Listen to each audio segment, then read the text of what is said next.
പ്രഭാതകിരണങ്ങൾ ഭൂമിയെ തലോടി തുടങ്ങി. പ്രകൃതി സൗന്ദര്യം നിറഞ്ഞു തുളുമ്പുന്ന വല്ലാട് എന്ന പ്രദേശം. വളരെ വേഗത്തിൽ നടന്നു നീങ്ങുകയാണ് കറിയാച്ചനും ഭാര്യ ശോശാമ്മയും. കറിയാച്ചൻ ഏകദേശം 55 വയസ്സ് തോന്നിപ്പിക്കുന്ന ഒരു മധ്യവയസ്കൻ. കാക്കക്കറുപ്പിന്റെ നിറവും അല്പം കഷണ്ടിയും ഒത്ത ശരീരവുമുള്ള ഒരു ആൾരൂപം. എന്നാൽ 45 വയസ്സുള്ള ശോശാമ്മയാകട്ടെ പാൽക്കട്ടിയുടെ നിറവും. ഇവരുടെ നിറവ്യത്യാസം ആളുകളിൽ പരിഹാസത്തിന്റെ ചോദ്യം ഉയർത്താറുണ്ടെങ്കിലും അതിന്റെ മറുപടി കറിയാച്ചൻ തീർക്കുന്നത് ശോശാമ്മയുടെ ശരീരത്തിലായിരിക്കും. ആ നാട്ടിലെ സമ്പന്നരിൽ ഒരാളായ ശശിധരൻ മുതലാളിയുടെ ഉടമസ്ഥതയിലുള്ള ശ്രീചിത്തിര കല്യാണ മണ്ഡപത്തിന്റെ മേൽനോട്ടക്കാരും സംരക്ഷകരുമാണ് കറിയാച്ചനും ഭാര്യയും. അവർ വേഗത്തിൽ ഓഡിറ്റോറിയത്തിന്റെ മുമ്പിലെത്തി ഗേറ്റ് തുറക്കാൻ തുടങ്ങിയപ്പോൾ പിന്നിൽ നിന്ന് ഒരു വിളി. ഇച്ചായോ? വിളി കേട്ട് രണ്ടുപേരും തിരിഞ്ഞു നോക്കി. ഇതാരാ? സുരേഷോ? നീ ഇന്ന് കട തുറക്കാൻ വൈകിയോ? ഓഡിറ്റോറിയത്തിന് 100 മീറ്റർ അകലെയാണ് സുരേഷിന്റെ പലചരക്ക് കട. എന്റെ ഇച്ചായോ, ഇന്നലെ 12 മണിക്കാണ് ഞാൻ കടപൂട്ടി പോയത്. അതെന്നാ പറ്റി? ഇന്നലെ ഓഡിറ്റോറിയത്തിൽ ആഘോഷ പരിപാടികൾ കഴിഞ്ഞപ്പോൾ മണി 12. ഇവിടെ വല്ല പരിപാടിയും വന്നാലല്ലേ എനിക്ക് കച്ചവടം ഉണ്ടാവൂ. അത് ശരിയാ, കാശുള്ളവർക്ക് അത് ചെലവാക്കാൻ ഇതുപോലെയുള്ള പരിപാടികൾ നടത്തും. ശോശാമ്മ ഇടക്ക് കയറി പറഞ്ഞു. ഇന്നലെ എന്തിന്റെ ആഘോഷ പരിപാടിയായിരുന്നു? ഏതൊരു കോളേജിലെ പ്രിൻസിപ്പളുടെ വിവാഹ വാർഷികം. അതിന്റെ ആഘോഷമായിരുന്നു. ഇച്ചാനെ ഇന്നലെ കണ്ടില്ലല്ലോ? സുരേഷിന്റെ സംശയം. ഒന്നും പറയണ്ട സുരേഷേ, വയറിന് നല്ല സുഖമില്ലായിരുന്നു. ചുമ്മാതാ സുരേഷേ, ഇതിയാന് കുടിക്കാൻ മാത്രം ഒരസുഖവുമില്ല. ശോശാമ്മ ദേഷ്യപ്പെട്ടു. ശോശാമ്മേ വേണ്ട. അയാൾ അവരെ നോക്കി പല്ല് കടിച്ചു. ഇനി അതിന്റെ പേരിൽ രണ്ടുപേരും വഴക്കിടണ്ട. നിങ്ങളുടെ ജോലി നടക്കട്ടെ. സുരേഷ് കടയിലേക്ക് നീങ്ങി. അവർ ഗേറ്റ് തുറന്ന് അകത്തേക്ക് കയറി. നിറയെ വേസ്റ്റുകൾ നിറഞ്ഞ മുറ്റം. നിന്നോട് പലപ്പോഴും പറഞ്ഞിട്ടുണ്ട് എന്റെ കുടിയെക്കുറിച്ച് നാട്ടുകാരോട് പറയരുതെന്ന്. ഓ പിന്നെ, ഞാൻ പറഞ്ഞിട്ട് വേണം നിങ്ങളുടെ കുടിയെക്കുറിച്ച് നാട്ടുകാർക്കറിയാൻ. ഒന്ന് പോ മനുഷ്യ. അവർ കയർത്തു. നാവിട്ടടിക്കാതെ പോയി നീ അവിടേക്ക് വൃത്തിയാക്ക. ഞാൻ ഈ ചെടികൾ നനയ്ക്കട്ടെ. അത് പറഞ്ഞുകൊണ്ട് അയാൾ താഴേക്കിടെ നോസെടുത്ത് പൈപ്പിൽ കണക്ട് ചെയ്ത് ചെടികൾ നനയ്ക്കാൻ തുടങ്ങി. ശോശാമ്മ മുറ്റം വൃത്തിയാക്കിക്കൊണ്ടിരിക്കുന്നതിനിടയിൽ അയാളുടെ സ്വരം ഉയർന്നു. എടി ശോശാമ്മേ. ഓ, ഈ മനുഷ്യനൊരു ജോലിയും ചെയ്യാൻ സമ്മതിക്കത്തില്ല. അവർ പിറുപിറുത്തുകൊണ്ട് അങ്ങോട്ട് ചെന്നു.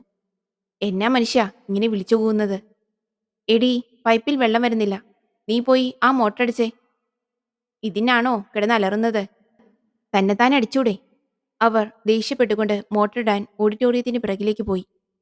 കറിയാച്ചൻ കയ്യിൽ ഓസും പിടിച്ചു നിൽക്കുന്ന നേരം ശോശാമ്മയുടെ നിലവിളിച്ചുകൊണ്ടുള്ള ശബ്ദമുയർന്നു. ഇച്ചായ, ഓടിവാ. അവരുടെ നിലവിളി കേട്ട് അയാൾ പരിഭ്രാന്തനായി. അല്പനേരം നിശ്ചലനായി നിന്ന അയാൾ ശബ്ദം കേട്ട ഭാഗത്തേക്ക് ഓടി. അവിടെ ഭയത്താൽ വിറച്ചു നിൽക്കുന്ന ശോശാമ്മയെ അയാൾ കണ്ടു. എന്താ, എന്തുപറ്റി? അതിന് മറുപടിയായി അവർ തന്റെ വിരൽ ദൂരേക്ക് ചൂണ്ടി. അല്പം ആകാംക്ഷയോടെ അയാൾ അങ്ങോട്ടേക്ക് നോക്കി. നിർജീവമായി കിടക്കുന്ന ഒരു യുവതിയുടെ മൃതശരീരം. 20 വയസ്സ് പ്രായം തോന്നിക്കുന്ന ഒരു യുവതി. ധരിച്ചിരിക്കുന്ന ചുരിദാർ ശരീരത്തിൽ നിന്നും അലക്ഷ്യമായി കിടക്കുന്നു. കണ്ണുകൾ തുറിച്ച് കൈകാലുകൾ മരവിച്ച് തലയ്ക്ക് ചുറ്റും രക്തം തളം കെട്ടിക്കിടക്കുന്നു. ഭീകരമായ ആ കാഴ്ച അവരെ നിശ്ചലമാക്കി നിർത്തി. നിശബ്ദതയോടെ അവർ അത് നോക്കി നിന്നു. കോളേജ് പ്രിൻസിപ്പൽ രാജേശ്വരിയുടെ മൊബൈൽ ഫോൺ നിർത്താതെ ബെല്ലടിച്ചു. ഉറക്കച്ചടവോടെ അവർ മൊബൈൽ നോക്കി. ഡിസ്പ്ലേയിൽ ജയശ്രീ വാർഡൻ എന്ന് തെളിഞ്ഞു. അവർ ഫോൺ അറ്റൻഡ് ചെയ്തു. Good morning madam. Good morning ma'am. ഒരു ബാഡ് ന്യൂസ് ഉണ്ട്. രാജേശ്വരി കാതോർത്തു. വാട്ട്? എപ്പോൾ?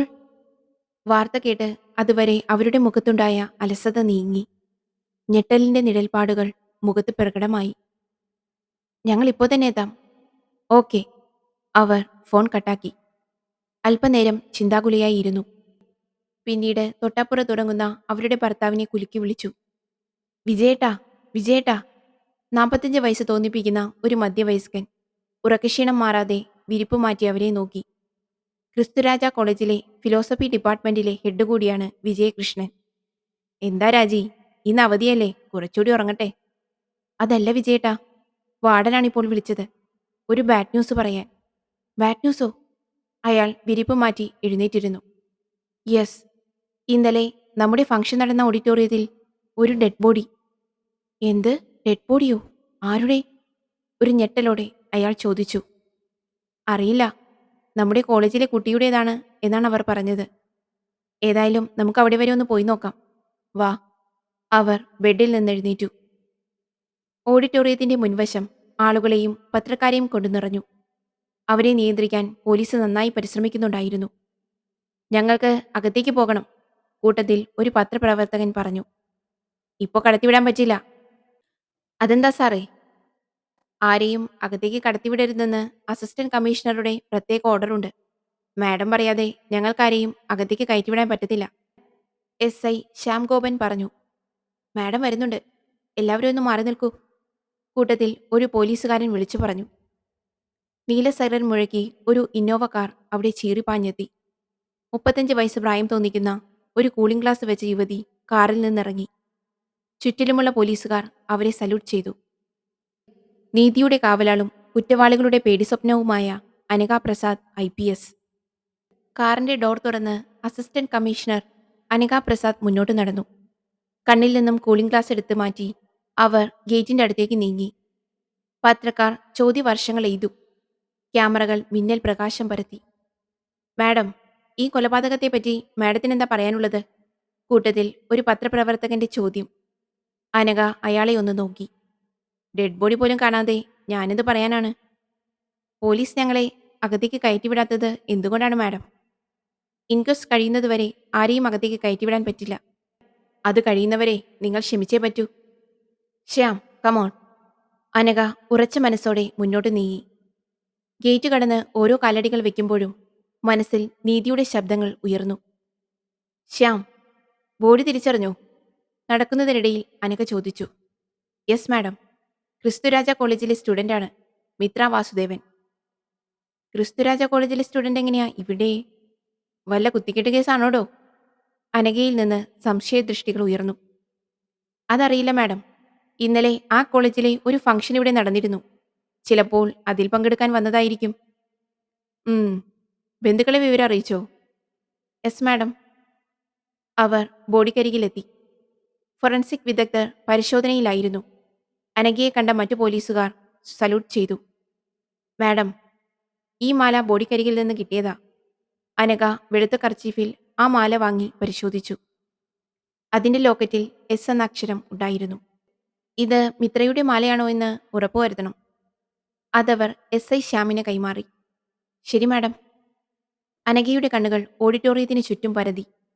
അതിന്റെ പിറകുവശം പുല്ലുപിടിച്ച് കിടക്കുന്നത് അവർ കണ്ടു. അധികം പഴക്കമുള്ള ഒരു കല്യാണ മണ്ഡപം. അവർ പതുക്കെ നടന്നു. പുല്ലിൽ കാൽ കൊണ്ട് തിരഞ്ഞു. അപ്രതീക്ഷിതമായി അവരുടെ കണ്ണ് താഴെയുള്ള ഒരു ബോട്ടിലിൽ ഉടക്കി നിന്നു. അവർ അത് തൂവാല കൊണ്ട് കയ്യിലെടുത്തു. സീൽ പൊട്ടിക്കാത്ത ഒരു പോയിസൺ ബോട്ടിൽ. അല്പനേരം എന്തോ ആലോചിച്ച ശേഷം അവർ അത് ശ്യാമിനെ ഏൽപ്പിച്ചു. ശ്യാം, ബോഡി എത്രയും പെട്ടെന്ന് പോസ്റ്റ്മോർട്ടത്തിന് അയക്കണം. ശ്യാമിന് അനഘ നിർദ്ദേശം കൊടുത്തു. ആ പിന്നെ, ആ പത്രക്കാരെ കാണിക്കാൻ മറക്കണ്ട. അല്ലെങ്കിൽ പിന്നെ നാളത്തെ വാർത്തയ്ക്ക് അത് മതി. അനഘ പുഞ്ചിരിച്ചു. മാഡം, ആ നിൽക്കുന്നത് ക്രിസ്തുരാജ കോളേജിലെ പ്രിൻസിപ്പളാണ്. അല്പം മാറി നിൽക്കുന്ന രാജേശ്വരിയെ ചൂണ്ടിക്കൊണ്ട് ശ്യാം പറഞ്ഞു. അനഘ അവരുടെ നേരെ നീങ്ങി. Good morning madam. I am Anagha Prasad, assistant commissioner of police. രാജേശ്വരിയും സ്വയം പരിചയപ്പെടുത്തി. ക്രിസ്തുരാജ കോളേജിലെ പ്രിൻസിപ്പളാണ്. ഇത് എൻ്റെ ഹസ്ബൻഡ് പ്രൊഫസർ വിജയകൃഷ്ണൻ. ആ കോളേജിൽ തന്നെ വർക്ക് ചെയ്യുന്നു. അടുത്തു നിൽക്കുന്ന ആളെ ചൂണ്ടിക്കൊണ്ട് അവർ പറഞ്ഞു. ഓക്കെ, ഇന്നലെ ഇവിടെ എന്ത് ഫംഗ്ഷനാണ് നടന്നത്? അത് ഒഫീഷ്യലായ ഫംഗ്ഷൻ അല്ലായിരുന്നു. പിന്നെ? കഴിഞ്ഞ ദിവസം ഞങ്ങളുടെ 10th വെഡിങ് ആനിവേഴ്സറി ആയിരുന്നു. അതിൻ്റെ ഒരു സെലിബ്രേഷൻ, അത്രയേ ഉള്ളൂ, രാജേശ്വരി പറഞ്ഞു. അനഘ അല്പനേരം ചിന്തിച്ചു. വിവാഹ വാർഷികം ആഘോഷിക്കൽ ഒരു പുതുമയൊന്നുമല്ല. പക്ഷേ ഇത്രയും വലിയൊരു സെലിബ്രേഷൻ? സംശയം തീരാത്ത ചോദ്യം അനഘ പൂർത്തിയാക്കാതെ നിർത്തി. ഇതിൽ സംശയത്തിന്റെ ആവശ്യമില്ല മാഡം. ഞങ്ങൾ കുറച്ചുനാൾ അത്ര രസത്തിലല്ലായിരുന്നു. Something family matters. ബട്ട് അത് സ്വയം തിരുത്തി വീണ്ടും അടുത്തപ്പോൾ ഈ ആനിവേഴ്സറി ഒന്ന് ആഘോഷിക്കാൻ തീരുമാനിച്ചു. That's all. വിജയകൃഷ്ണനാണ് അതിന് മറുപടി പറഞ്ഞത്. പിരിഞ്ഞിരിക്കാൻ മാത്രം എന്ത് ഫാമിലി മാറ്റേഴ്സാണ് നിങ്ങൾക്കിടയിൽ ഉണ്ടായിരുന്നത്? അനഘയുടെ കണ്ണുകൾ അവരെ മാറി മാറി നോക്കി. അങ്ങനെ പറയാൻ മാത്രമൊന്നുമില്ല മാഡം. രണ്ടുപേരും എഡ്യൂക്കേറ്റഡ് ആണ്, ജോലിയുമുണ്ട്. താലോലിക്കാനോ സ്നേഹിക്കാനോ ഞങ്ങൾക്ക് മക്കളില്ല. അതിന്റെ ഒരു ഫ്രസ്ട്രേഷൻ. കൂട്ടത്തിൽ ഈഗോ ക്ലാഷ് കൂടി വരുമ്പോൾ എത്ര സന്തോഷമുള്ള ഫാമിലി ആയാലും പ്രോബ്ലംസ് ഓടി വരും. അതൊക്കെ മനസ്സിലാക്കാൻ ഞങ്ങൾ കുറച്ചു വൈകി. അല്ലേ രാജി? വിജയകൃഷ്ണന്റെ മറുപടിയിൽ കാര്യങ്ങൾ വ്യക്തമായി. ഓക്കെ ഓക്കെ, ജസ്റ്റ് ഞാൻ ചോദിച്ചെന്നു മാത്രം. ഈ ഫംഗ്ഷനിൽ കോളേജിലെ മുഴുവൻ കുട്ടികളും ഉണ്ടായിരുന്നോ? അയ്യോ, 2000-ഓളം കുട്ടികൾ വിവിധ ഡിപ്പാർട്ട്മെന്റിലായി അവിടെ പഠിക്കുന്നുണ്ട്. എല്ലാവരെയും കൂടി ക്ഷണിക്കാൻ പറ്റുമോ മാഡം? ഞങ്ങളുടെ വളരെ അടുത്ത ഫ്രണ്ട്സ്, റിലേറ്റീവ്സ് അങ്ങനെ മാത്രമാണ് ക്ഷണിച്ചത്. പിന്നെ കോളേജ് യൂണിയൻ മെമ്പേഴ്സ്, വളരെ അടുത്തറിയുന്ന കുറച്ചു കുട്ടികളും. രാജേശ്വരി പറഞ്ഞു നിർത്തി. അത് ശരി എന്ന ഭാവത്തിൽ അനഘ തലയാട്ടി. ഓക്കെ, നമുക്ക് വീണ്ടും കാണാം. അത് പറഞ്ഞുകൊണ്ട് അനഘ നേരെ കാറിൽ കയറിപ്പോയി. പിറ്റേന്ന് വിടർന്ന പുലരിയിൽ സത്യത്തിനു വേണ്ടിയുള്ള അനഘയുടെ യാത്ര ആരംഭിക്കുകയായിരുന്നു.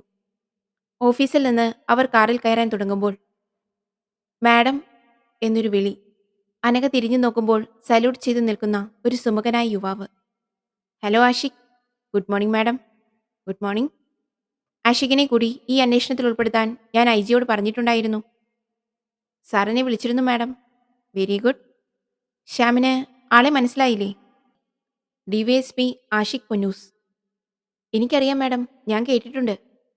ഈ പൊന്നൂസ് എന്നുള്ളത്? ശ്യാമിന്റെ സംശയം. എന്റെ വീട്ടും പേര് പൊന്നരിയത്ത് എന്നാണ്. അത് ചുരുങ്ങി പൊന്നൂസായി. അയാൾ ചിരിച്ചുകൊണ്ട് പറഞ്ഞു. അനഘയും ആ ചിരിയിൽ പങ്കുചേർന്നു. Okay okay, let start our journey. നമുക്ക് ആദ്യം മിത്ര താമസിച്ചിരുന്ന ഹോസ്റ്റലിലേക്ക് പോകാം. മിത്രയുടെ ഫ്രണ്ട്സിനെ കൂടി ചോദ്യം ചെയ്യണം. ആരോടും ഹോസ്റ്റൽ വിട്ട് പോകരുതെന്ന് അറിയിച്ചിട്ടില്ലേ Shyam? Yes madam. Very good. പെട്ടെന്ന് അനഘയുടെ ഫോൺ ശബ്ദിച്ചു. ഡിസ്പ്ലേയിൽ അപരിചിതമായ ഒരു നമ്പർ. അവർ വളരെ ആകാംക്ഷയോടെ ഫോണെടുത്തു. Hello, assistant commissioner Anagha Prasad here. അല്പനേരം അവർ നിശബ്ദമായി നിന്നു.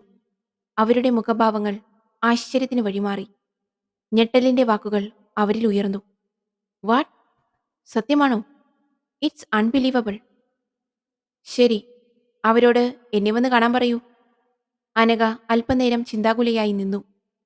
ഫോണിൽ കേട്ട വാക്കുകൾ അവർക്ക് വിശ്വസിക്കാൻ പറ്റാത്തതായിരുന്നു. അത് അവരുടെ കണ്ണുകളിൽ വ്യക്തമായി. അനഘയുടെ മനസ്സിൽ ചിന്തകൾ മാറി മറിഞ്ഞുകൊണ്ടിരുന്നു. കണ്ണുകളിൽ സംശയത്തിന്റെ നിഴലാട്ടം. മാഡം, എന്താ ആലോചിക്കുന്നത്? ശ്യാമിന്റെ ശബ്ദം അവരെ ചിന്തയിൽ നിന്ന് ഉണർത്തി. ഏയ് നത്തിങ്, നമുക്ക് പോകാം. മാഡം, ബോഡി ആദ്യം കണ്ട കറിയാച്ചനും ശോശാമയും വന്നിട്ടുണ്ട്. അവരുടെ മൊഴി എടുത്തിട്ടില്ല. അവരെ വിളിക്കൂ. ശരി മാഡം. അല്പസമയം കഴിഞ്ഞ് എസ് ഐ ശ്യാം അവരുമായി അവിടേക്ക് വന്നു. ഭയം അവരുടെ മുഖത്ത് നിഴലിച്ചിരുന്നു. വിറയാർന്ന കൈകൾ കൊണ്ട് അവർ അനഘയെ തൊഴുതു. എന്താ പേര്? ഗൗരവം നിറഞ്ഞ അനഘയുടെ ചോദ്യം അവരിൽ ഭയം നിറച്ചു. എന്റെ പേര് കറിയാച്ചൻ. ഇത് എന്റെ ഭാര്യ ശോശാമ. എത്ര നാളായിട്ട് ഇവിടെ ജോലി ചെയ്യുന്നു? ഏകദേശം 7 വർഷത്തോളമായി സാറേ. ഈ ഓഡിറ്റോറിയത്തിന്റെ എല്ലാ കാര്യങ്ങളും നോക്കുന്നത് ഞങ്ങളാണ്. അനഘ അല്പം കൂടി അവരുടെ മുന്നിലേക്ക് നീങ്ങി. ബോഡി ആദ്യം കണ്ടതാരാ? ഞാനാണ് സാറേ. വിറയാർന്ന വാക്കുകളിൽ ശോശാമ മറുപടി പറഞ്ഞു. അപ്പോൾ ഏകദേശം എത്ര മണിയായി കാണും? കറിയാച്ചനാണ് അതിന് മറുപടി പറഞ്ഞത്. ഒരു 8 മണിയായി കാണും സാറേ. ഓഡിറ്റോറിയത്തിൽ വന്ന പാടെ ഞാൻ ചെടികൾ നനയ്ക്കാൻ നിന്നു. ഒരു 10 മിനിറ്റ് കഴിഞ്ഞപ്പോൾ ടാങ്കിൽ വെള്ളം തീർന്നു. ശോശാമ്മയോട് മോട്ടറടിക്കാൻ പറഞ്ഞത് ഞാനാണ്. അന്നേരം ഞാൻ മോട്ടറടിക്കാൻ പോയപ്പോഴാണ് സാറേ ആ കൊച്ചു മരിച്ചു കിടക്കുന്നത് കണ്ടത്. ശോശാമ്മ അത് പറഞ്ഞ് കരയാൻ തുടങ്ങി. അവർ സാരിത്തുമ്പ് പിടിച്ച് കരച്ചിലടക്കി. നിങ്ങൾ എന്തിനാ കരയുന്നത്? നിങ്ങളുടെ ആരെങ്കിലും ആണോ മരിച്ചത്? ഡിവൈഎസ്പി ആഷിഖ് അവരോട് ദേഷ്യപ്പെട്ടു. ആഷിഖ്, അനഘ അത് തടഞ്ഞു. ഈ മരിച്ച കുട്ടിയെ ശോശാമ്മ മുൻപ് എപ്പോഴെങ്കിലും കണ്ടിട്ടുണ്ടോ? അവർ കണ്ണു തുടച്ച് കറിയാച്ചനെ നോക്കി. നിങ്ങളോട് ചോദിച്ചത് കേട്ടില്ലേ? ആഷിഖ് പിന്നെയും ശബ്ദമുയർത്തി. ഇല്ല സാറേ, ഞാൻ ആദ്യമായിട്ടാണ് ആ കുട്ടിയെ കാണുന്നത്. അനഘ അവരുടെ കണ്ണുകളിൽ നോക്കി. ഈ പറഞ്ഞതൊക്കെ സത്യമാണല്ലോ അല്ലേ? സത്യാണ് സാറേ. ഈ പറഞ്ഞതിൽ എന്തെങ്കിലും മാറ്റമുണ്ടെങ്കിൽ പിന്നെ ഞങ്ങളുടെ ചോദ്യം ചെയ്യൽ ഇതുപോലെ ആയിരിക്കില്ല. മനസ്സിലായോ? അതെ എന്ന മട്ടിൽ അവർ തലയാട്ടി. അനഘ ശ്യാമിന്റെ നേരെ തിരിഞ്ഞു. ശ്യാം, ഇവരുടെ സ്റ്റേറ്റ്മെന്റ് എടുത്തിട്ട് പറഞ്ഞു വിട്ടേക്ക്. ശരി മാഡം. അയാൾ അവരെയും കൂട്ടി അകത്തേക്ക് പോയി. അനഘയും ആഷിക്കും കാറിൽ കയറി മുന്നോട്ട് നീങ്ങി. കാർ ഹോസ്റ്റലിനെ ലക്ഷ്യം വെച്ച് മുന്നോട്ട് പാഞ്ഞു. പുറത്തുനിന്ന് വീശിയ ഇളം തെന്നൽ അനഘയുടെ മുഖത്ത് കുളിർമയേകിയെങ്കിലും അവരുടെ ചൂടുപിടിച്ച മനസ്സ് മറ്റൊരു ലോകത്തായിരുന്നു. വേദനിപ്പിക്കുന്ന എന്തോ അവരെ വേട്ടയാടുന്നുണ്ടായിരുന്നു. അത് മനസ്സിലാക്കിയ ഡിവൈഎസ്പി ആഷിഖ് അവരിലെ ചിന്തയിൽ ഉണർത്തുന്ന ചോദ്യം ചോദിച്ചു. മാഡം, എന്താ ആലോചിക്കുന്നത്? അവർ ചിന്തയിൽ നിന്നുണർന്നു. ഒന്നുമില്ല ആഷിഖ്. അതല്ല, എന്തോ ഉണ്ട്. ആ ഫോൺ കോൾ വന്നത് മുതൽ മാഡം ആകെ ഡിസ്റ്റർബ്ഡ് ആണ്. അനഘയിൽ മറന്നു തുടങ്ങിയ ചില ഓർമ്മകൾ വാക്കുകളായി മാറി. ഞാൻ ഈ പൊസിഷനിൽ എത്തിച്ചേരാൻ പലരും കാരണമായിട്ടുണ്ട്. അതിലൊരിക്കലും എനിക്ക് മറക്കാൻ പറ്റാത്തത് വാസുവേട്ടന്റെ മുഖമാണ്. എന്റെ അച്ഛന്റെ ഒരു സുഹൃത്ത്. പക്ഷേ ഞാൻ ഈ സ്ഥാനത്തെത്തിയിട്ടും കാണാൻ അദ്ദേഹത്തിന് വിധിയുണ്ടായിരുന്നില്ല. ആരാ ഈ വാസുവേട്ടൻ? കൊല്ലപ്പെട്ട മിത്രയുടെ അച്ഛൻ. അതുകേട്ട് ആഷിക്കൊന്ന് ഞെട്ടി. അപ്പോൾ ഈ കുട്ടിയെ നേരത്തെ മാഡത്തിന് അറിയാമായിരുന്നോ?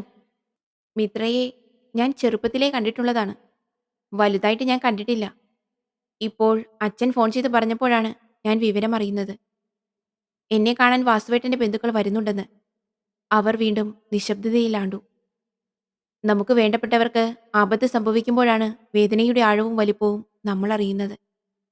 ശരിയാണ് ആഷിഖ്. വാസുവേട്ടന് എനിക്ക് ചെയ്തു കൊടുക്കാൻ പറ്റുന്ന ഏറ്റവും വലിയ സഹായം അദ്ദേഹത്തിന്റെ മകളുടെ കൊലയാളിയെ കണ്ടെത്തുക എന്നതാണ്. ഞാനത് ചെയ്യും. ചെയ്തിരിക്കും. അനഘയുടെ കണ്ണുകളിൽ വാശിയുടെ ജ്വാലകൾ കത്തിയാളി. സ്വരത്തിൽ നിശ്ചയദാർഢ്യത്തിന്റെ അലകൾ ആഞ്ഞടിച്ചു. ഉറച്ച ലക്ഷ്യത്തിലേക്കുള്ള ഒരു പ്രയാണം അവിടെ തുടങ്ങുകയായിരുന്നു. അനഘയുടെ കാർ ലേഡീസ് ഹോസ്റ്റലിന് മുന്നിൽ ബ്രേക്കിട്ട് നിന്നു. വണ്ടിയുടെ ശബ്ദം കേട്ട് കുട്ടികൾ പല ഭാഗത്തു നിന്നും ഭീതിയോടെ നോക്കി. കാറിൽ നിന്നും ഇറങ്ങിയ അനഘ ആ ഹോസ്റ്റൽ കെട്ടിടം ഒന്ന് കണ്ണോടിച്ചുകൊണ്ട് മുന്നോട്ട് നടന്നു. അപ്പോഴേക്കും ഹോസ്റ്റൽ മേറ്റ് ജയശ്രീ പുറത്തു വന്നു. വരണം മാഡം. ഞാൻ എനിക്കറിയാം മാഡം. അനഘ സ്വയം പരിചയപ്പെടുത്താൻ തുടങ്ങുമ്പോഴേക്കും അവർ ഇടയിൽ കയറി പറഞ്ഞു. ഞങ്ങൾക്ക് മിത്രയുടെ മുറിയൊന്ന് പരിശോധിക്കണം. അതുപോലെ അവളുടെ വളരെ അടുത്ത സുഹൃത്തുക്കളെയും കാണണം. മിത്രയുടെ മുറി മുകളിലാണ് മാഡം. വരൂ. അനഘയും ആഷിക്കും മുന്നോട്ട് നടന്നു. പിന്നാലെ മേറ്റർ ജയശ്രീയും. മാഡം, എനിക്കൊരു റിക്വസ്റ്റ് ഉണ്ട്. സ്റ്റെപ്പ് കയറുന്നതിനിടയിൽ മേറ്റർ പറഞ്ഞു. എന്താ? മിത്രം മരിച്ച ഷോക്കിൽ നിന്നും കുട്ടികൾ ഇതുവരെ റിക്കവർ ആയിട്ടില്ല.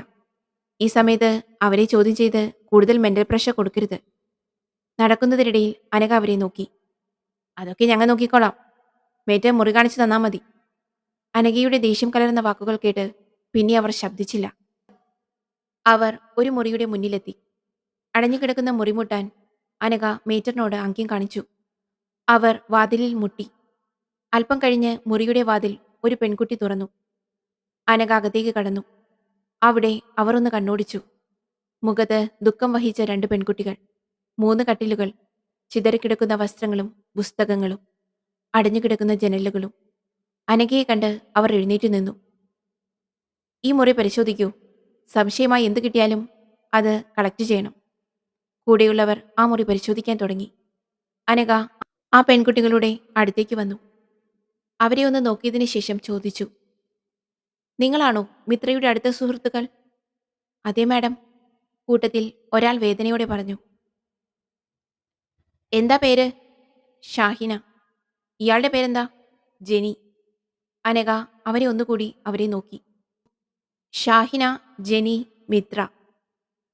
ക്യാമ്പസ് സൗഹൃദം പോലെ മതസൗഹൃദവും പൂത്തുലയുകയാണല്ലോ. അവർ ഒന്നും മിണ്ടിയില്ല.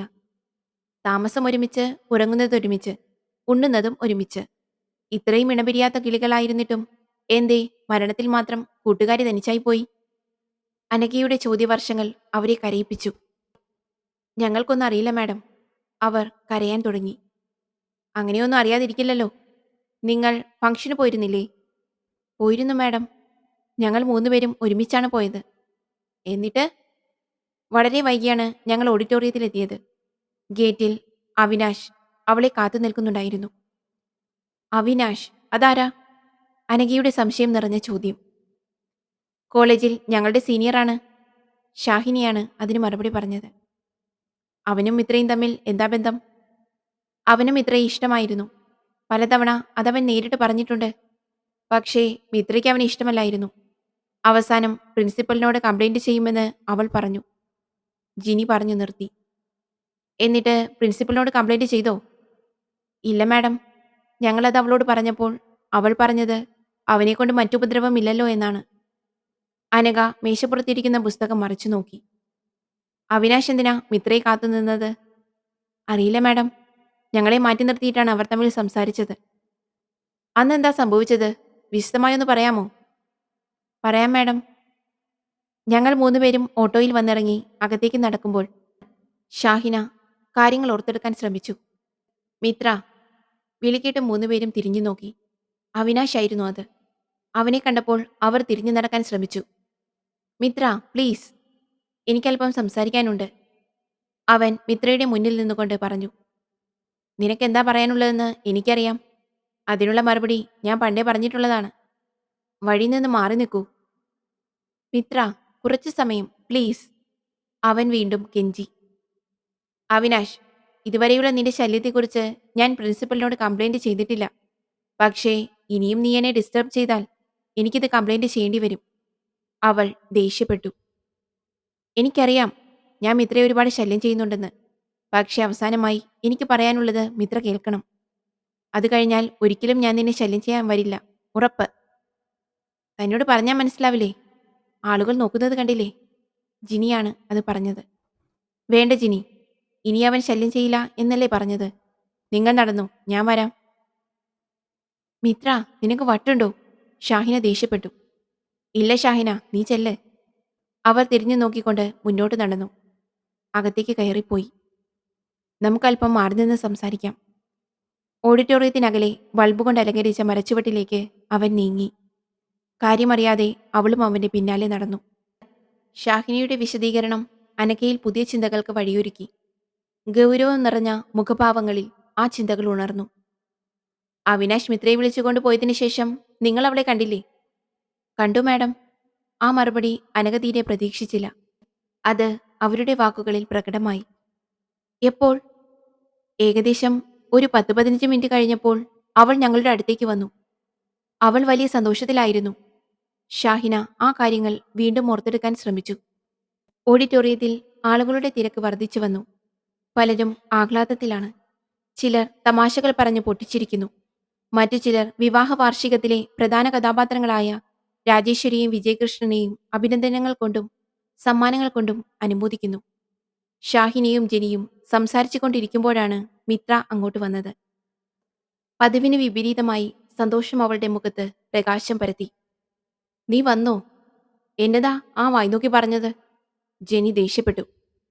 ഏയ്, ഒന്നുമില്ല. അവൾ പുഞ്ചിരി തൂകി. നീ വലിയ സന്തോഷത്തിലാണല്ലോ, എന്താ കാര്യം? അവളുടെ മുഖത്തെ ഭാവമാറ്റം അവർ ശ്രദ്ധിച്ചു. കാര്യമൊക്കെയുണ്ട്, എല്ലാം ഞാൻ പിന്നെ പറയാം. സസ്പെൻസ് ഇടാതെ കാര്യം പറമിത്രേ. എന്റെ ജെനി, ഞാൻ സാവകാശമെല്ലാം പറയാം. അവൾ സ്റ്റേജിന്റെ മുൻവശം നോക്കി. പ്രിൻസിപ്പൽ അമ്മച്ചി നന്നായി ഷൈൻ ചെയ്യുന്നുണ്ടല്ലോ, മിത്ര കളിയാക്കി. അല്ല, നമ്മുടെ ഗിഫ്റ്റ് കൊടുത്തോ? ഇല്ല, നീ കൂടി വന്നിട്ട് കൊടുക്കാമെന്ന് കരുതി. എങ്കി വാ. മിത്ര അവരെയും കൊണ്ട് മുന്നോട്ട് നടന്നു. തിങ്ങി നിറഞ്ഞ ആളുകൾക്കിടയിലൂടെ അവർ നീങ്ങി. ആ വരണം വരണം, നിങ്ങൾ വൈകിയല്ലോ. വിജയകൃഷ്ണൻ പുഞ്ചിരിച്ചുകൊണ്ട് അവരെ സ്വീകരിച്ചു. ഞങ്ങൾ വൈകിയിട്ടില്ല, ഫുഡ് വിളമ്പുമ്പോഴേക്കും ഞങ്ങളെത്തിയില്ലേ, അവൾ ചിരിച്ചുകൊണ്ട് പറഞ്ഞു. അത് കൃത്യമായി എത്തുമെന്ന് എനിക്കറിയാം. വിജയകൃഷ്ണനും ഒട്ടും വിട്ടുകൊടുത്തില്ല. എന്തായാലും സാറും മാഡവും 100 വർഷങ്ങൾ സന്തോഷത്തോടെ യുവമിഥുനങ്ങളായി ജീവിക്കട്ടെ എന്ന് ഞങ്ങൾ ആശംസിക്കുന്നു. Wish you A happy married life. Gift കൊടുത്തുകൊണ്ട് അവർ ആശംസിച്ചു. Thank you. ഫുഡ് കഴിച്ചിട്ടേ പോകാവൂ, രാജേശ്വരി അവരോട് പറഞ്ഞു. ഇവരോടത് പ്രത്യേകം പറയേണ്ട കാര്യമില്ല രാജി, അല്ലേ മക്കളെ? അത് കറക്റ്റ്. അപ്പോൾ ഞങ്ങൾ ഇവിടെയൊക്കെ തന്നെ കാണും. ശരി സാർ. അത് പറഞ്ഞുകൊണ്ട് അവർ അവിടെ നിന്ന് നീങ്ങി. ടേബിളിൽ നിരത്തി വെച്ചിരിക്കുന്ന ഫുഡ് കോർട്ടിലേക്ക് അവർ എത്തി. സമയം കളയാതെ നമുക്ക് ഫുഡ് കഴിക്കാം. മിത്ര ഒരു പ്ലേറ്റ് എടുത്ത് ഭക്ഷണം വാങ്ങി. കൂടെ മറ്റു 2 പേരും. മിത്ര പ്ലേറ്റുമായി ഇരിക്കുവാൻ തീറ്റന്വേഷിച്ച് തിരിയലും പെട്ടെന്നൊരാൾ മിത്രയെ തട്ടിയതും ഒരുമിച്ചായിരുന്നു. പ്ലേറ്റ് ഡ്രസ്സിൽ തട്ടി താഴെ വീണുടഞ്ഞു. ശബ്ദം കേട്ട് അടുത്തുള്ളവർ തിരിഞ്ഞു നോക്കി. കറിയുടെ അല്പം മിത്രയുടെ ഡ്രസ്സിൽ പറ്റിപ്പിടിച്ചു. അവളുടെ മുഖത്ത് ചമ്മൽ നിറഞ്ഞു. അത് ദേഷ്യമായി പുറത്തേക്ക് വന്നു. തന്റെ മുഖത്തെന്താ, കണ്ണില്ലേ?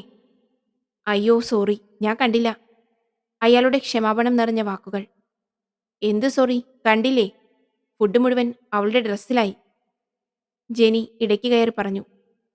ഞാൻ മനഃപൂർവ്വം ചെയ്തതല്ല, ഒരബദ്ധം പറ്റിയതാണ്. മതി ഒച്ചയുണ്ടാക്കിയത്, കുട്ടി പോയി അത് കഴുകൂ. കൂട്ടത്തിൽ ഒരു മുതിർന്ന സ്ത്രീ പറഞ്ഞു. ടാപ്പ് എവിടെയാണ്? ഓഡിറ്റോറിയത്തിന്റെ റൈറ്റ് സൈഡിലുണ്ട്. ഞാനിത് കഴുകിയിട്ട് വരാം. മിത്ര ടാപ്പിന്റെ അടുത്തേക്ക് നീങ്ങി. ആ ചെറുപ്പക്കാരൻ മുന്നോട്ടു പോയി. കുറച്ചു സമയം കഴിഞ്ഞപ്പോൾ, ദേ അവൾ തിരിച്ചു വരുന്നു. അത് കഴുകിയില്ലല്ലോ, ഷാഹിന ചൂണ്ടിക്കാണിച്ചു. എന്തു പറ്റിയേടി? ആ ടാപ്പിലൊന്നും വെള്ളമില്ല. നിനക്ക് എട്ടിന്റെ പണിയാണല്ലോ കിട്ടിയത്. ഇനിയിപ്പോ എന്തു ചെയ്യും? നമുക്ക് ഫുഡ് സെർവ് ചെയ്യുന്നിടത്ത് ചോദിക്കാം. അവർ അങ്ങോട്ട് നീങ്ങി. ചേട്ടാ, ഇവിടെ ടാപ്പിൽ വെള്ളമില്ല. ഞങ്ങൾക്കറിയില്ല കുട്ടി, അപ്പുറത്തെ സൈഡിൽ ചോദിക്കൂ. ഞാൻ ഓഡിറ്റോറിയത്തിന്റെ ലെഫ്റ്റ് സൈഡിൽ പോയി നോക്കി വരാം, മിത്ര പറഞ്ഞു. ഞങ്ങൾ വരണോ? വേണ്ട, നിങ്ങൾ ഫുഡ് കഴിച്ചോ, ഞാനിപ്പോ വരാം. മിത്ര ആ തിരക്കിനിടയിലൂടെ മുന്നോട്ടു പോയി. ഷാഹിന കാര്യങ്ങൾ ഓർത്തെടുത്തു. ഇപ്പോ വരാമെന്ന് പറഞ്ഞ് അവൾ പോയത് മരണത്തിലേക്കാണെന്ന് ഞങ്ങൾ ഒരിക്കലും വിചാരിച്ചില്ല മാഡം. ഷാഹിന മുഖം പൊത്തി കരയാൻ തുടങ്ങി. ജെനി അവളുടെ തോളിൽ തട്ടി സമാധാനിപ്പിച്ചു. മിത്രയെ കാണാതായിട്ടും നിങ്ങൾ അന്വേഷിച്ചില്ലേ? അവളെ ഞങ്ങൾ ഒരുപാട് നോക്കി, അവിടെയെങ്ങും കണ്ടില്ല. മൊബൈലിൽ വിളിച്ചു നോക്കി, ഫോൺ അറ്റൻഡ് ചെയ്യുന്നില്ല. ഫംഗ്ഷൻ കഴിഞ്ഞ് എല്ലാവരും പോന്നപ്പോൾ ഞങ്ങളും തിരിച്ച് ഹോസ്റ്റലിലേക്ക് വന്നു. തിരിച്ച് ഹോസ്റ്റലിൽ വന്നിട്ടും മിത്രയെ നിങ്ങൾ കാണാതായപ്പോൾ ആ വിവരം ആരോടും പറഞ്ഞില്ലേ? അനഘ ദേഷ്യപ്പെട്ടു. ഉവ്, മേറ്ററിനോട് പറഞ്ഞു. അനഘ മേറ്ററിന്റെ അടുത്തേക്ക് നീങ്ങി. ശരിയാണോ മാറ്റർ? യെസ്, അവർ എന്നോട് പറഞ്ഞിരുന്നു. പിന്നെ എന്തുകൊണ്ട് നിങ്ങൾ അത് പോലീസ് റിപ്പോർട്ട് ചെയ്തില്ല? അനഘയുടെ ശബ്ദം ഉയർന്നു. അത് വേറൊന്നും കൊണ്ടല്ല. ഫംഗ്ഷൻ കഴിഞ്ഞ് മിത്ര വീട്ടിൽ പോകുമെന്ന് രാവിലെ എന്നോട് പറഞ്ഞിരുന്നു. ഇവിടുത്തെ രജിസ്റ്ററിൽ സൈൻ ചെയ്യുകയും ചെയ്തു. അനഘ ഒന്ന് നിശബ്ദമായി. മിത്രയ്ക്ക് വേറെ ശത്രുക്കൾ ആരെങ്കിലും ഉണ്ടോ? എന്തിനും പ്രതികരിക്കുന്ന സ്വഭാവമാണ് അവളുടേത്. പക്ഷേ അങ്ങനെ പറയാൻ മാത്രമുള്ള ശത്രുക്കളൊന്നും അവൾക്കില്ല. ജെനി ഇടയിൽ കയറി പറഞ്ഞു. അനഘ ആഷിഖിന് നേരെ തിരിഞ്ഞു. ആഷിഖ്, പ്രിൻസിപ്പളുമായി കോൺടാക്ട് ചെയ്ത് അവിനാശിന്റെ ഡീറ്റെയിൽസ് എടുക്കണം. അവന്റെ നമ്പറിൽ ഒന്ന് കോൺടാക്ട് ചെയ്തേക്കൂ. Yes madam. അതും പറഞ്ഞ് ആഷിഖ് പുറത്തേക്ക് പോയി. അനഘ പോക്കറ്റിൽ നിന്ന് ഒരു പാക്കറ്റ് എടുത്തു. അതിൽ ചില സ്വർണ്ണാഭരണങ്ങൾ ഉണ്ടായിരുന്നു. അത് അവർക്ക് നേരെ നീട്ടിക്കൊണ്ട് ചോദിച്ചു. ഇത് മിത്രയുടെ ആഭരണമാണോ എന്ന് നോക്കിയേ. ജെനിയും ഷാഹിനിയും അത് പരിശോധിച്ചു. അവർ പരസ്പരം നോക്കി. ഈ ചെയിൻ ഒഴിച്ച് ബാക്കിയെല്ലാം മിത്രയുടേതാണ്. അനഘ എസ് എന്ന ലോക്കറ്റ് തെളിഞ്ഞ ആ മാല കയ്യിലെടുത്തു. ഇത് മിത്രയുടേതല്ല എന്നുറപ്പാണോ? അതെ മാഡം. അവളുടെ ചെയിൻ പണത്തിന് അത്യാവശ്യം വന്നപ്പോൾ കുറച്ചു ദിവസം മുമ്പ് പണയം വെച്ചു. അനഘ ആ ആഭരണങ്ങൾ പൊതിയിലേക്ക് തിരിച്ചു വെച്ചു. ശരി, നമുക്ക് വീണ്ടും കാണാം. അനഘ തിരിഞ്ഞു നടക്കാൻ തുടങ്ങുമ്പോൾ, മാഡം, എനിക്കൊരു കാര്യം പറയാനുണ്ട്. ജെനിയുടെ വിളിക്കേട്ട് അനഘ തിരിഞ്ഞു. യെസ്, പറഞ്ഞോളൂ. ജെനി മേറ്ററിനെ നോക്കി. അനഘയ്ക്ക് കാര്യം മനസ്സിലായി. അവളുടെ സംസാരത്തിന് അവർ തടസ്സമാണ്. നിങ്ങളൊന്ന് പുറത്തു നിൽക്കൂ. അവർ ജെനിയെ ഒന്ന് സൂക്ഷിച്ചു നോക്കി പുറത്തേക്ക് പോയി. അപ്പോഴേക്കും ആഷിഖ് അവിടേക്ക് വന്നു. അനഘയെ സല്യൂട്ട് ചെയ്തു. മാഡം, അവിനാശിന്റെ ഡീറ്റെയിൽസ് കിട്ടിയിട്ടുണ്ട്. അവന്റെ ഫോൺ സ്വിച്ച്ഡ് ഓഫ് ആണ്. വേറെ നമ്പർ ഇല്ലേ? അവന്റെ അച്ഛന്റെ നമ്പറിൽ വിളിച്ചിട്ട് റിങ്ങുണ്ട്, പക്ഷേ എടുക്കുന്നില്ല. എടുക്കില്ല, പക്ഷെ നമുക്ക് അങ്ങനെ വിട്ടുകളയാൻ പറ്റില്ലല്ലോ. അനഘ ജെനിയെ നോക്കി. എന്താ ജെനിക്ക് പറയാനുള്ളത്? വേറൊന്നുമല്ല, മേറ്ററുമായി മിത്ര അത്ര രസത്തിലല്ലായിരുന്നു. അതെന്താ? മേറ്ററിന്റെ പല നിലപാടിനോടും അവൾ യോജിച്ചിരുന്നില്ല. പലപ്പോഴും മേറ്റർ അവളെ ശകാരിച്ചിട്ടുണ്ട്. ശരി, ഞാൻ അന്വേഷിക്കാം. അല്പനേരം കൂടി അവർ എന്തൊക്കെയോ സംസാരിച്ചു. അനഘയുടെ മുഖഭാവം ഗൗരവമേറി വന്നു. ജെനിയും ഷാഹിനിയും തലയാട്ടി അതിന് മറുപടി നൽകുന്നുണ്ടായിരുന്നു. മേറ്റർ അത് ദൂരെ നിന്ന് കണ്ടു. അപ്പോ ശരി, ഇനിയും നമുക്ക് കാണേണ്ടി വരും. അനഘ മുറിക്ക് പുറത്തിറങ്ങി. കൂടെ ആഷിഖും. മുറിക്ക് പുറത്ത് ജയശ്രീ നിൽക്കുന്നുണ്ടായിരുന്നു. ഓക്കെ മേറ്റർ, കാണാം. എന്തോ മനസ്സിൽ കണ്ട പോലെ അനഘ അവരെ തറപ്പിച്ചു നോക്കിക്കൊണ്ട് നടന്നു. മേറ്റർ അവരോടൊപ്പം താഴേക്ക് പോയി. ജെനിയുടെ ചിന്തകൾ നിഗൂഢമായി സഞ്ചരിച്ചു. അവൾ ഫോണെടുത്ത് പതുക്കെ മുറിക്ക് പുറത്തിറങ്ങി. ചുറ്റുവട്ടം ആരെങ്കിലും വരുന്നുണ്ടോ എന്ന് നോക്കി ഒരു നമ്പർ ഡയൽ ചെയ്തു. ഫോൺ റിങ് ചെയ്യുന്നുണ്ടായിരുന്നു. ഹലോ? മറുഭാഗത്ത് ശബ്ദമുയർന്നു. ഹലോ വിവേക്, ഞാൻ ജെനിയാണ്. പറയൂ ജെനി. വിവേക്, ഇവിടെ പോലീസ് വന്നിരുന്നു. ഷാഹിന എല്ലാ കാര്യങ്ങളും അവരോട് പറഞ്ഞു. പോലീസ് അവിനാശിനെ തിരഞ്ഞുകൊണ്ടിരിക്കുകയാണ്. അതെയോ? ആ, അതെ. എനിക്ക് അവിനാശുമായി ഒന്ന് സംസാരിക്കണം. ഞാൻ അവിനാശിനെ വിളിച്ചിരുന്നു. പക്ഷേ മൊബൈൽ ഫോൺ സ്വിച്ച് ഓഫ് ആണ്. നിനക്കറിയുമോ അവൻ എവിടെയുണ്ടെന്ന്? എനിക്കറിയില്ല. എന്താ കാര്യം? മിത്ര മരിക്കുന്നതിന് മുമ്പ് ചില കാര്യങ്ങൾ അവൾ എന്നോട് പറഞ്ഞിരുന്നു. അത് ഇപ്പോഴെങ്കിലും അവിനാശിനോട് പറഞ്ഞില്ലെങ്കിൽ എനിക്കൊരു സമാധാനമുണ്ടാകില്ല. നീ കാര്യം എന്താണെന്ന് പറ. അത് അവനോട് പറയാനുള്ളതാണ്. പറയൂ ജെനി. ഞാൻ അവിനാശാണ്. പെട്ടെന്ന് ഫോണിലെ ശബ്ദം മാറി. ജെനി ഒന്ന് പകച്ചുപോയി. അവിനാശ്, നീ എവിടെയാണ്? അത് തൽക്കാലം പറയുന്നില്ല. നീ കാര്യം പറ. അത് ഫോണിലൂടെ സംസാരിക്കേണ്ട മാറ്റർ അല്ല. എനിക്ക് നിന്നോട് നേരിട്ട് സംസാരിക്കണം. അത്യാവശ്യമാണ്. എങ്കിൽ ശരി. ഇന്ന് വൈകിട്ട് 4 മണിക്ക് കലവൂർ ബ്രിഡ്ജിന്റെ അടുത്തുള്ള പണിതീരാത്ത ഒരു കെട്ടിടമുണ്ട്. നീ അവിടെ വാ. ഞാൻ വരാം. നീ പോലീസിനെ കണ്ണിൽപ്പെടാതെ സൂക്ഷിക്കണം. അത് ഞാൻ സൂക്ഷിച്ചോളാം. നീ നേരത്തെ വരണം. ശരി, ബൈ. അവൾ ഫോൺ കട്ടാക്കി. ചുറ്റും ഒരിക്കൽ കൂടി നോക്കിക്കൊണ്ട് അകത്തേക്ക് കയറിപ്പോയി. സമയം 4 മണി. സായാഹ്നത്തിന്റെ ചൂട് ജെനിയെ പ്രയാസപ്പെടുത്തി. അവിനാശ് പറഞ്ഞ സ്ഥലത്ത് അവൾ നേരത്തെ എത്തി. ഓരോ വണ്ടിയും കാണുമ്പോൾ അവനാണെന്ന പ്രതീക്ഷയിൽ കാത്തുനിന്നു. അല്പം കഴിഞ്ഞു. ഒരു ടൂ വീലറിൽ ഹെൽമറ്റ് വെച്ച് 2 പേർ അവിടേക്ക് വന്നു. അവർ വണ്ടി സ്റ്റാൻഡിൽ വെച്ച് ആ കെട്ടിടത്തിന്റെ അടുത്തേക്ക് നീങ്ങി. അതിലൊരാൾ തലയിൽ നിന്ന് ഹെൽമറ്റ് മാറ്റി. അവിനാശ്, ജെനി അറിയാതെ പറഞ്ഞു. നീ കുറെ നേരമായോ വന്നിട്ട്? ഇല്ല, ഇപ്പൊ എത്തിയേയുള്ളൂ. നീ വരുന്നത് ആരെങ്കിലും കണ്ടോ? ഇല്ല. നീ കാര്യം പറ. എന്താ മിത്ര നിന്നോട് പറഞ്ഞത്? ഞാൻ പറയാം മിസ്റ്റർ അവിനാശ്. പിറകിൽ നിന്നും ഒരു പിസ്റ്റലിന്റെ തുമ്പ് അവന്റെ കഴുത്തിൽ അമർന്നു. ആ ശബ്ദത്തിന്റെ ഉടമയെ തിരിച്ചറിയാൻ അവൻ കഴുത്തു തിരിക്കാൻ ശ്രമിച്ചു. പക്ഷേ ഡോണ്ട് മൂവ്. ഒരടി മുന്നോട്ടോ പിന്നോട്ടോ വെച്ചാൽ ഐ വിൽ ഷൂട്ട് യു.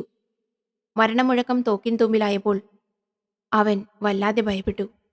അത് ആരാണെന്നറിയാതെ പേടിയുടെ വലയത്തിൽ ഒരു നിശ്ചലാവസ്ഥയിൽ അവൻ നിന്നു. തന്റെ ശത്രു ആരെന്നറിയാതെ. ഞെട്ടലിൽ അവിനാശിന്റെ ഹൃദയമിടിപ്പ് വർദ്ധിച്ചു. ഇങ്ങനെയൊരു ആക്രമണം അവൻ മനസ്സിൽ പോലും കരുതിയില്ല.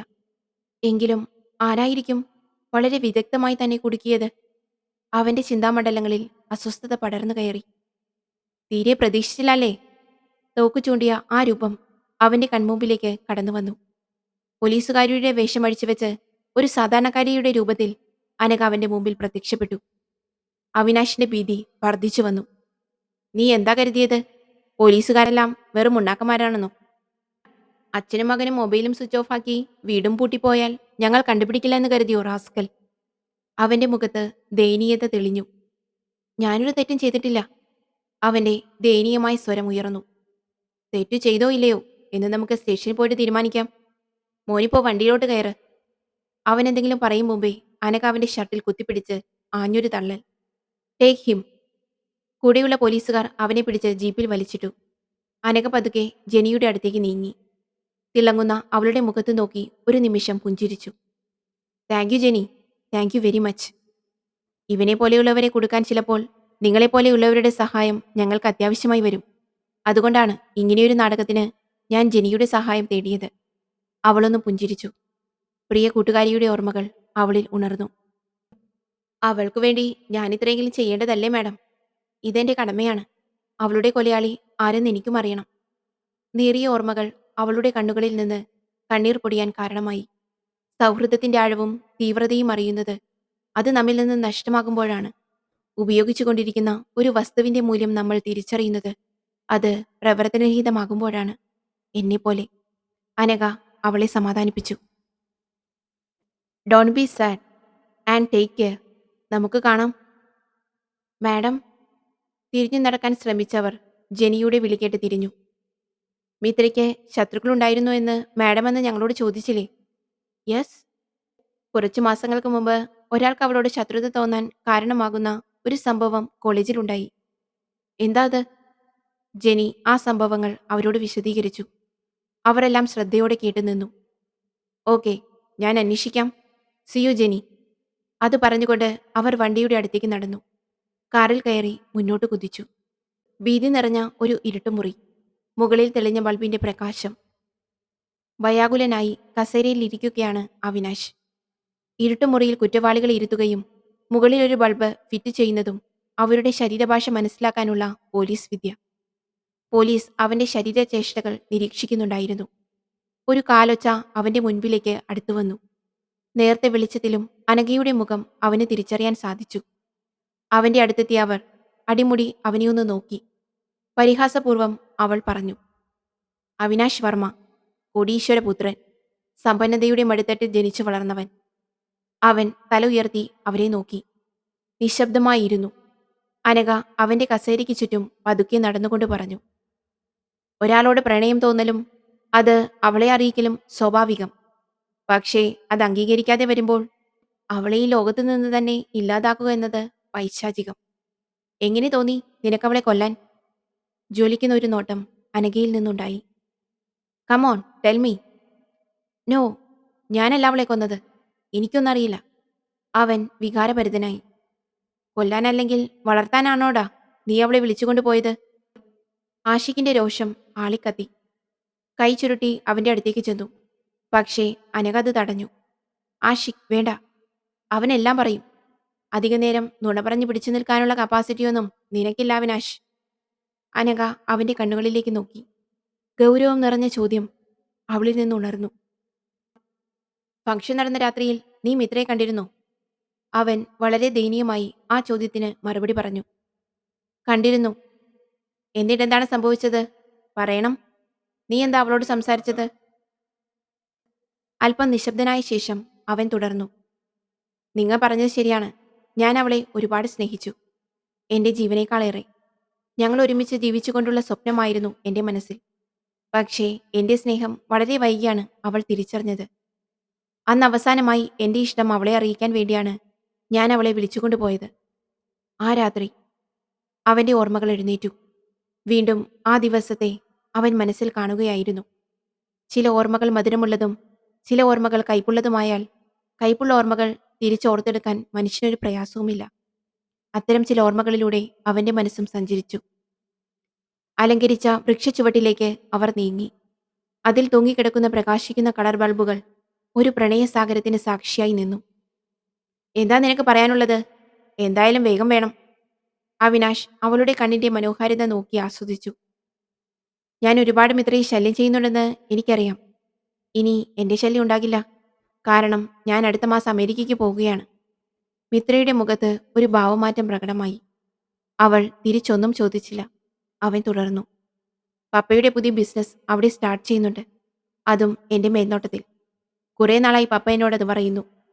എന്റെ പഠിത്തം കഴിഞ്ഞിട്ട് മതിയെന്ന് ഞാൻ പറഞ്ഞതുകൊണ്ടാണ് ഇതുവരെ അതിനുള്ള കാര്യങ്ങൾ നോക്കാതിരുന്നത്. കഴിഞ്ഞ ദിവസം ഞാൻ തന്നെ പപ്പയോട് പറഞ്ഞു, പഠിത്തം കഴിയാൻ കാത്തു നിൽക്കണ്ട, ഞാൻ പോകാൻ റെഡിയാണെന്ന്. അവന്റെ വിഷമം നീറുന്ന വാക്കുകൾ മിത്ര കാതോർത്തു. അല്ലെങ്കിലും ആർക്കു വേണ്ടി ഞാൻ കാത്തിരിക്കണം? ആരെ പ്രതീക്ഷിച്ചിരിക്കണം? എന്നാലും പോകുന്നതിന് മുമ്പ് ഒരിക്കൽ കൂടി മിത്രയോട് ചോദിക്കാമായിരുന്നില്ലേ എന്ന് മനസ്സ് പിന്നീട് കുറ്റപ്പെടുത്താതിരിക്കാൻ വേണ്ടിയാണ് ഞാനിപ്പോൾ മിത്രയെ കാണാൻ വന്നത്. ഇനിയൊരിക്കലും നമ്മൾ കണ്ടില്ലെന്ന് വരാം. അവസാനമായി ചോദിക്കുകയാണ്, മിത്രയ്ക്ക് എന്നെ ഇഷ്ടാണോ? അവൾ അവനെ നോക്കി. ഒന്നും ഉരിയാടാതെ അവൾ മുഖം തിരിച്ചു നിന്നു. വിദൂരതയിലെ നക്ഷത്രങ്ങളുടെ തിളക്കം അവൾക്ക് സന്തോഷം നൽകിയില്ല. മൗനം അവളിൽ പലതും ചിന്തിപ്പിക്കുന്നുണ്ടായിരുന്നു. അവളുടെ മൗനം അവനിൽ മുറിവുണ്ടാക്കി. മുറിവേറ്റ വാക്കുകൾ അവനിലൂടെ വന്നു. സോറി, ഇനി ഞാൻ ഒരിക്കലും തന്നെ ശല്യം ചെയ്യില്ല. വീണ്ടും കണ്ടുമുട്ടാതിരിക്കാൻ ഞാൻ ശ്രമിക്കാം. വരട്ടെ. നേറിയ മനസ്സോടെ തകർന്നടഞ്ഞ സ്വപ്നത്തിലൂടെ അവൻ കാലടികൾ വെച്ചു. നഷ്ടപ്രണയത്തിന്റെ എരിയുന്ന വേദന ഒരു ജ്വാലയായി അവന്റെ ശരീരത്തിൽ പടർന്നു പിടിച്ചപ്പോൾ മുന്നോട്ടുള്ള കാലടികൾക്ക് അവന് ഭാരം തോന്നി. അവിനാശ്! ആ വിളി ഒരു കുളിർക്കാറ്റ് പോലെ അവന്റെ കർണപടങ്ങളെ ഉലകം കൊള്ളിച്ചു. മുറിവേറ്റ മനസ്സിന് അതൊരു ആശ്വാസമായി തോന്നി. അവൻ തിരിഞ്ഞു. അവനെയും നോക്കി പ്രണയത്തിന്റെ ഒരു മന്ദഹാസം വിടർന്നു. അവൾ അവന്റെ അരികിലേക്ക് വന്നു. എന്നെക്കുറിച്ച് എന്തറിഞ്ഞിട്ടാണ് താൻ എന്നെ സ്നേഹിക്കുന്നത്?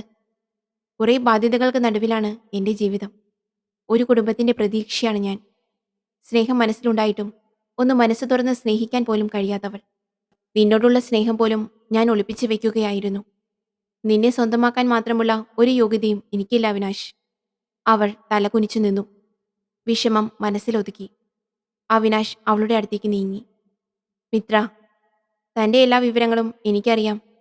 അച്ഛൻ മരിച്ചിട്ട് 5 വർഷമായി. അമ്മ, അനുജൻ, അനിയത്തി, അച്ഛന്റെ കടബാധ്യത, ഇതൊക്കെയല്ലേ തന്റെ പ്രശ്നങ്ങൾ? മിത്ര അത്ഭുതത്തോടെ അവനെ നോക്കി. ഇതൊക്കെ നിനക്കെങ്ങനെ അറിയാം? ഞാൻ പറഞ്ഞില്ലേ, മിത്ര എന്നെ മനസ്സിലാക്കാൻ ശ്രമിച്ചിട്ടില്ല. എന്റെ സ്നേഹത്തെ ഒരു ക്യാമ്പസ് പ്രണയമായി ഒരിക്കലും കാണരുത്. പ്ലീസ്. തന്റെ കഷ്ടപ്പാടോ കടബാധ്യതയോ അറിഞ്ഞുള്ള സഹതാപമല്ല എന്റെ സ്നേഹം. എനിക്ക് തന്നെ അത്രയ്ക്കിഷ്ടാണ്. തന്റെ കൂടെ എന്നും ഞാനുണ്ടാകും. തന്റെ പ്രശ്നങ്ങൾ എന്റെയും പ്രശ്നങ്ങളാണ്. ആ വാക്കുകൾ അവൾക്ക് വലിയൊരു ആശ്വാസമായിരുന്നു. ആരൊക്കെയോ കൂടെയുണ്ടെന്ന തോന്നൽ അവളിൽ ഉണർന്നു. കരയുന്ന മിഴിയോടെ അവൾ അവനെ നോക്കി. ഒരിക്കലും എന്നെ വിഷമിപ്പിക്കാതെ കൂടെ ഉണ്ടാവുമോ നീ? അതിന് ഉറപ്പു പറയാൻ നിനക്ക് പറ്റോ? എനിക്ക് വിശ്വസിക്കാമോ? അവളുടെ ചോദ്യത്തിന് അവൻ മറുപടി പറയാതെ അവൻ കഴുത്തിലണിഞ്ഞ മാല ഊരിയെടുത്തു.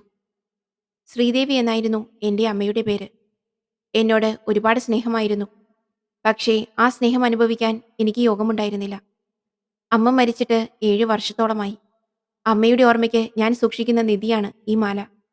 ഇനി ഇത് താൻ സൂക്ഷിക്കണം. എന്റെ സ്നേഹം സത്യമാണെന്ന് താൻ തിരിച്ചറിയാൻ.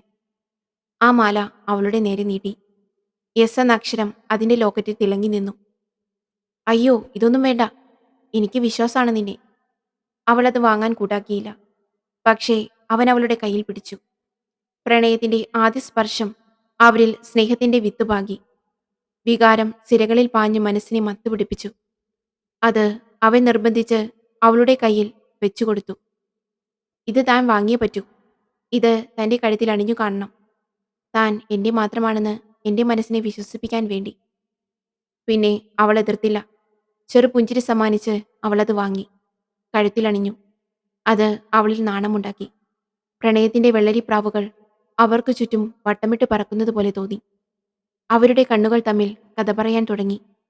പെട്ടെന്ന് മിത്ര ചുറ്റുപാടുമൊന്ന് നോക്കി. ആളുകൾ ശ്രദ്ധിക്കുന്നു. ഞാനിനി പൊയ്ക്കോട്ടെ? ഉം. അവളുടെ മിഴികളിൽ നിന്നും കണ്ണെടുക്കാതെ അവൻ മൂളി. ഇനി എപ്പോ കാണും? ഇന്ന് ഞാൻ നാട്ടിൽ പോകും. 2 ദിവസം കഴിഞ്ഞിട്ടേ വരൂ. അപ്പോ കാണാം. പോട്ടെ.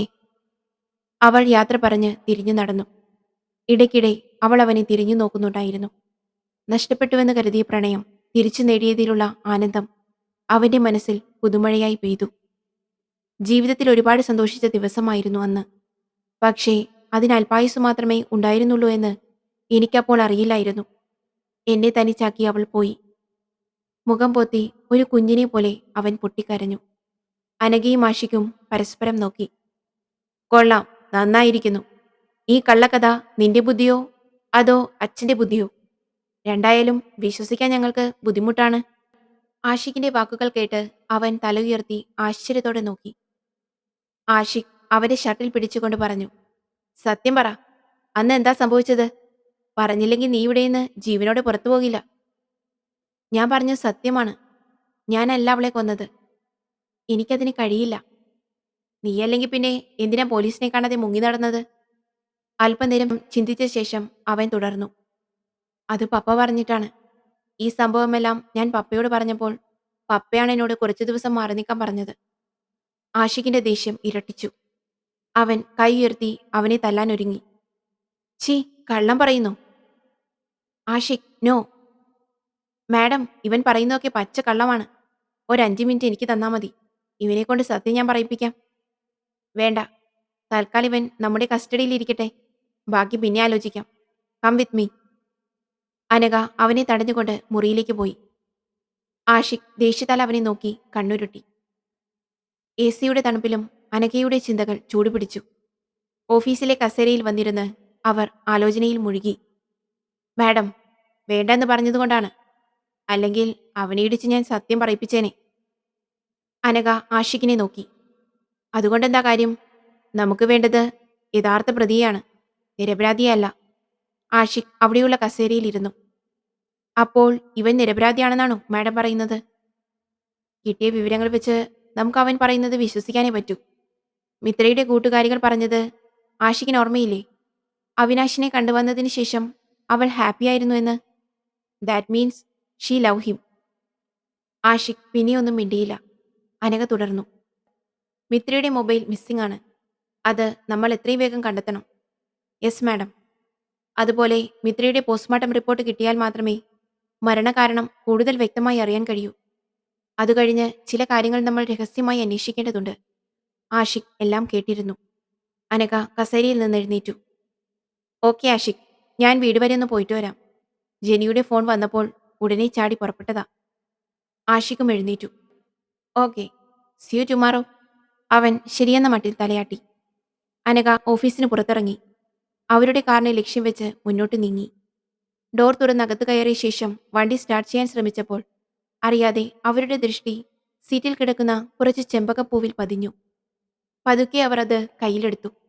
ഇമ വെട്ടാതെ കുറച്ചുനേരം അതിൽ നോക്കിയിരുന്നു. അതിന്റെ താഴെ ചെറിയൊരു പേപ്പർ. ജിജ്ഞാസയോടെ അവർ അത് കയ്യിലെടുത്ത് വായിച്ചു. Welcome Mrs Anagha Prasad. നിങ്ങൾ എന്റെ വഴിയിലൂടെ സഞ്ചരിക്കാൻ തുടങ്ങിയിരിക്കുന്നു. ഒത്തിരി സന്തോഷം. അതിനുള്ള സമ്മാനമാണ് ഈ ചെമ്പകപ്പൂക്കൾ. അനഘ കാര്യം മനസ്സിലാകാതെ വായനയുടെ വേഗത കൂട്ടി. മറ്റൊരു സമ്മാനം കൂടിയുണ്ട്. അത് നിങ്ങൾക്കുള്ളതല്ല, നിങ്ങളുടെ മകൾക്കുള്ളതാണ്. ഇപ്പോൾ അവളത് സന്തോഷപൂർവ്വം സ്വീകരിച്ചു കാണും. ഇനിയും കാണാം. എഴുത്തിലെ വരികൾ അവരിൽ ഭയം കൂട്ടി. ഹൃദയമിടിപ്പ് വർദ്ധിച്ചു. അവർ അറിയാതെ പറഞ്ഞുപോയി, റിയമോൾ. കൂടുതലൊന്നും ചിന്തിക്കാതെ അവർ മൊബൈലെടുത്ത് വീട്ടിലെ നമ്പർ ഡയൽ ചെയ്തു. ഫോൺ റിംഗ് ചെയ്തു. പക്ഷേ ആരും കോൾ അറ്റൻഡ് ചെയ്തില്ല. ഫോൺ സീറ്റിലേക്ക് വലിച്ചെറിഞ്ഞു. അവർ കാറിന്റെ ആക്സിലറേറ്ററിൽ കാലുകൾ അമർത്തി. അനഘയുടെ മാതൃഹൃദയം തന്റെ കുഞ്ഞിന്റെ രക്ഷയ്ക്ക് വേണ്ടി പ്രാർത്ഥിച്ചു. അതിവേഗത്തിൽ കാർ അനഘയുടെ വീടിനെ ലക്ഷ്യമാക്കി പാഞ്ഞു. പ്രിയ കൂട്ടുകാരെ, ഈ കഥയുടെ അടുത്ത ഭാഗം ഇന്ന് വൈകുന്നേരം പോസ്റ്റ് ചെയ്യുന്നതായിരിക്കും. നിങ്ങളുടെ സ്നേഹവും സപ്പോർട്ടും തുടർന്നും പ്രതീക്ഷിക്കുന്നു. Thank you.